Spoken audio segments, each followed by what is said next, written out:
So a quick little video. Tim raised some questions in a video I did recently about Woodstock and Thai Fruit Festival.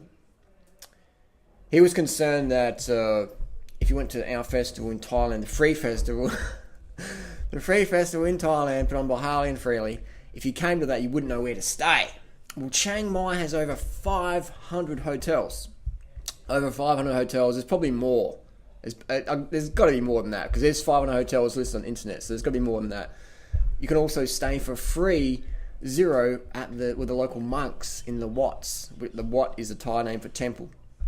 So you can stay for free. There's plenty of accommodation in Chiang Mai. The good thing about that is it's like, you got options. So if you go to a place and you don't like where it is, next night you pack your bag, walk down the street, get another place. So that's fine. So this video I'll do a bit of a pros and cons, a bit of a Woodstock Fruit Festival versus our festival. And this is not in competition. We still promote. If you want to go to the Fruit Festival in New York, man, that's a great place to go. Great community.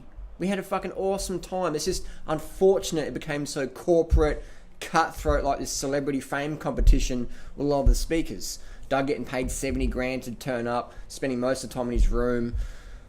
And a lot of other speakers didn't like that, and it's all this like inner battle.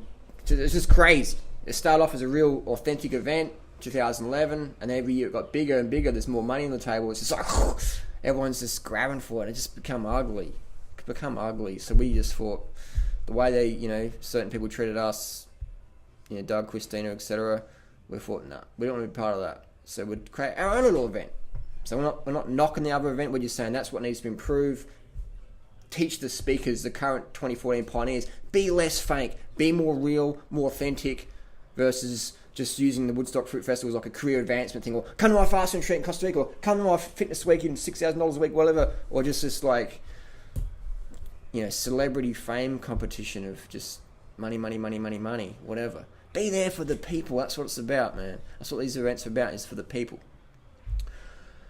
Another thing Tim addressed was food. He wasn't sure Tim wasn't sure you'd get enough fruit in Thailand if you wanted to eat fruit.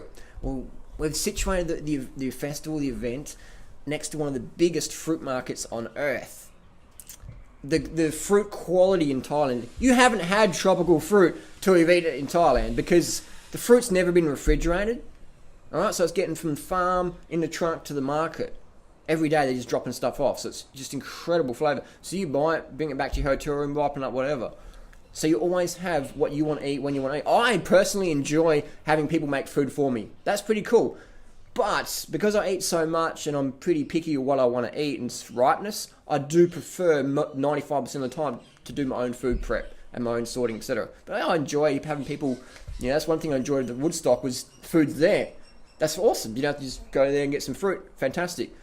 What I like about Thailand is I get to choose what I want to eat, when I want to eat, and what ripeness I want to eat. Often when you're catering for 600 people, that's a fucking challenge, man. That's a logistics nightmare, trying to have ripe fruit to feed everyone. So often you go down to the cafe at Woodstock and the fruit wasn't ripe or whatever. And that's just hard to organise.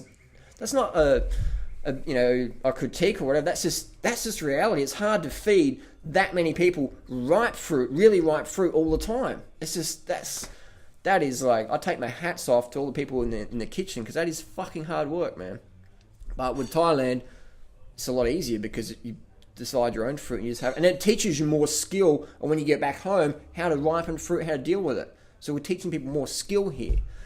Another thing Tim was concerned about was local regulations. The local regulations don't apply in Thailand unless you're in the drug scene or alcohol scene. That's when you get into troubles. But if you're in the fruit scene, the vegan scene, it's all happy and magic here, man. So that's hopefully that's addressed some questions, some other little bullet points. I wrote down a little list here. Where is it?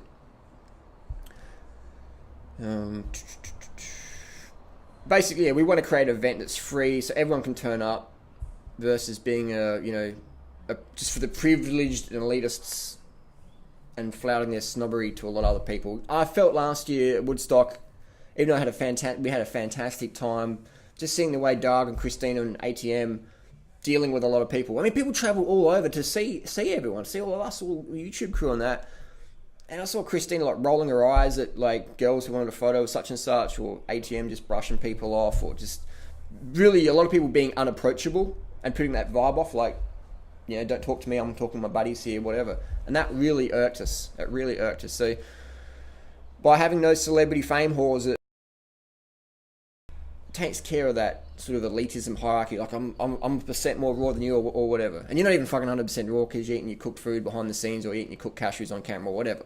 It's just this, I don't know, man. Too much narcissism in the raw foods movement at the moment. Too much narcissism. A little bit of narcissism's alright, but just when it just grows out of control, like, it's crazy, man. It's crazy. What else do we have here? Some bullet points. I did pros and cons of my experience at Woodstock. The pros were great venue, always things to do at Woodstock. So many people talk, it's just endless. There's just so many people there, it's just fantastic. Just lost my voice in the second day, and affordable. I thought Woodstock was very affordable. Wide variety of fruits to eat whenever you want, definitely. Ripeness, again, it's impossible to monitor ripeness with that many people. Good quality water, it's easy to get. A little drink station down near the cafe in there. Great running, walking loops. Nighttime runs were pretty fun. Quiet roads for cycling noobs to get a grasp on cycling. Not too many crashes we had. Sleeping masks were cool. I still use mine each night. Taught me a lot about dealing with sharks dressed as dolphins. Taught me a lot about dealing with people. And what else do we have? The cons of our attendance at Woodstock Fruit Festivals. Too many fake speakers motivated by dollars and career advancement versus growing the community like they pretend. Hopefully KD and ATM, etc. can put on a more genuine style this year. People travel a long way to meet you, so please don't leave a bad taste in their mouth. Because there's nothing worse than meeting someone you idolise or put on a pedestal, and then in real life they're a letdown. Or they put on this big show, but you can tell it's fake. They don't really generally give a fuck. For me, that's really disappointing, like when you meet celebs. Doug used to be a lot cooler. The ego, the money, the fame has gotten to his head, and he's become more of a smug Doug. Same with Christina and ATM. They just, I don't know, man. I want to see him improve. Too much money invested in it, and it's more ran like a cutthroat corporate event. That's what happens, man. When something grows, there's so much money laid down, and it becomes cutthroat. So therefore, how can we create a fruit festival that doesn't have that cutthroat, elitist, privileged sort of snobbery element that can just happen naturally, organically? How can we create that, take it away? What do? You take away the fucking money. And then it just becomes people want to give because they want to fucking give. There's no monetary motivation. You're there because you want to be there. It's like the New York City Marathon started off with 55 runners doing a few laps in Central Park. It's basically some mates going, let's have a fucking run on Sunday. We'll call it the New York City Marathon. And second to the fastest time, everyone just has a fun time otherwise. And now the New York City Marathon has become this like corporate, blood doping, EPO guzzling, legal threats, battles, this messy event, but on the outside it looks like, wow, it's all really cool and everyone's gone to the New York City Marathon, but inside it's just that's crazy, man. There's plenty of blogs about the New York City Marathon and how it's just been corrupted, but that's what happens when you put money in it, and then people want power and ego, and it's just this like, it gets messy, man. Us humans are a fucked up species, that's for sure. I found the Woodstock guidelines were hypocritical in asking all its pioneers to be 100% raw for at least 5 years, when 99% of the 2014 pioneers don't even meet this criteria. I saw ATM doing a DVD sale today saying, how to do 100% raw, and he sort of looks up in the ceiling like, oh, I don't actually eat this way, but yeah, that sounds good. So how to do 100%, like, it's just, the 100% raw term, or fully raw, whatever, has become a bit of a marketing term. And when you lock yourself into that, and you have a little, discrepancies, you don't tell anyone, because it sort of ruins your marketing angle. So even though that, 99% of the pioneers in 2014 don't even eat 100% raw food diet.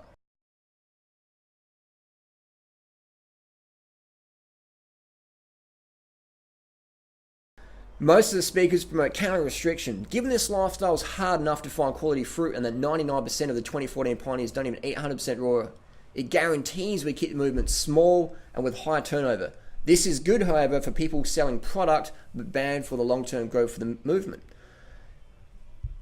A lot of times you'll hear people talking like, there's no backup plan. Like Doug says, there's no backup plan. If you can't find fruit, you don't eat. There's no backup plan. I don't eat cooked fruit, Doug says, but he eats cooked tahini, cooked nuts. So it's like, but what that does is it creates like a sort of elitism, like competition, like, yeah, this is full on. It's like the people who run 10 kilometers every day for 10 years or whatever. It creates this sort of like thing where you get really good at something that's really dumb. Like, yeah, I'm really good at being pure, but I'm fucking starving myself or whatever. Or my performance is going down, but I'm 100% raw still. And my relationships are going to shit because I got nothing to eat. I'm cranky as fuck. But I'm 100% raw still. Or I'm eating heaps of cashews. Well, they're not really raw, but I'm 100% raw. Just this whole nonsense that goes on.